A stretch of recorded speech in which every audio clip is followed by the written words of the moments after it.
And I think there is much more, still much more needs to be done. I have been through this. I know a lot of people who are suffering in Azerbaijan because of this injustice, arrests, and I think that, because, I mean, our Belarusian friend said that, okay, some celebrities support it, and like it doesn't really change the situation, or the only result you have is that their products are being banned. Actually, it is a result in itself.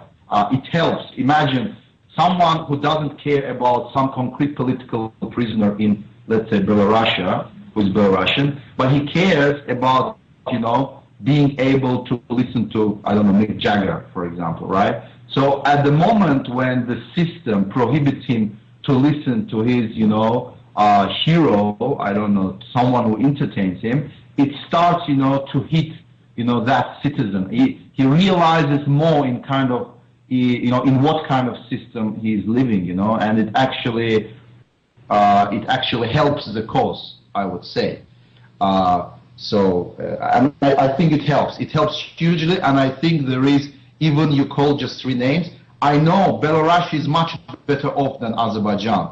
Like in Azerbaijan, again, 2 of us, there were thousands of people before us who have done much more for freedom in Azerbaijan, and there are still people who are suffering, and there will be people who are suffering, but somehow our case got so much attention, and there are so many other cases, they don't get attention, There is oil lobbies, there is people in Europe, politicians in Europe and in US who want to make just energy deals with this country, and they spend enormous amount of money of, shaping a certain image of the country and, certain situation in the country. So I think it's very important, again, I want that celebrities, and I think if you look at how many celebrities are there having fun, when so many people are suffering in the world, I think it's not appropriate. So I think this gap, this disbalance, they should be brought, we should demand it from them, and it matters. Second, what other ways are there except celebrities? I think very effective ways. There are some effective ways, and unfortunately, you see certain, let's say the sanctions which are applied to Belarus or to, let's say, Zimbabwe, they are not applied to some other countries, where the freedom of speech, freedom of expression is as much violated, or where people are deprived of, the whole bunch of basic freedoms and rights. So there is this double standards which help actually, which help authoritarian systems to flourish. And I think it's a very dangerous, because we now see certain authoritarian systems which are rising. They are becoming more powerful. They are actually, in a way, dictating to, democratic countries worldwide their own conditions.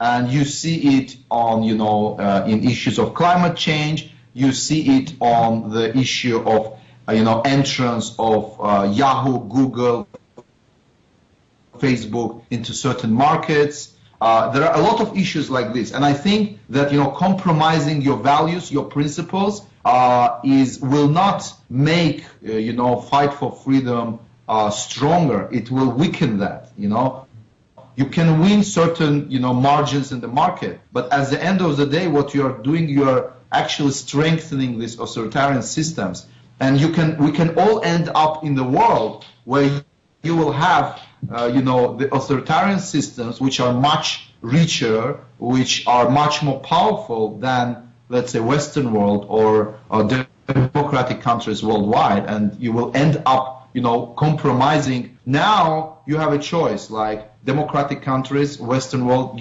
they do compromises, not on their own territory, but, on, let's say, other in these authoritarian countries, yeah? Okay. But it can come to a situation when, let's say, China can start dictate you certain conditions, do that and that in Europe, and then, we might think about this or that deal.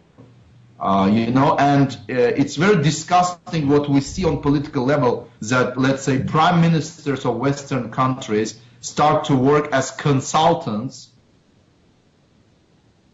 you know, for, let's say, some Russian energy companies, and they influence, you know, internal, political decisions in Europe itself. So it's very dangerous tendencies, and I think we should mobilize grassroots movements in Western countries itself, make it more aware, you know, raise awareness, and it's a hard job, and it's a long story, and I'm not sure if we'll be able to discuss and make any decisions right here now. But I wanted just to make these points. Also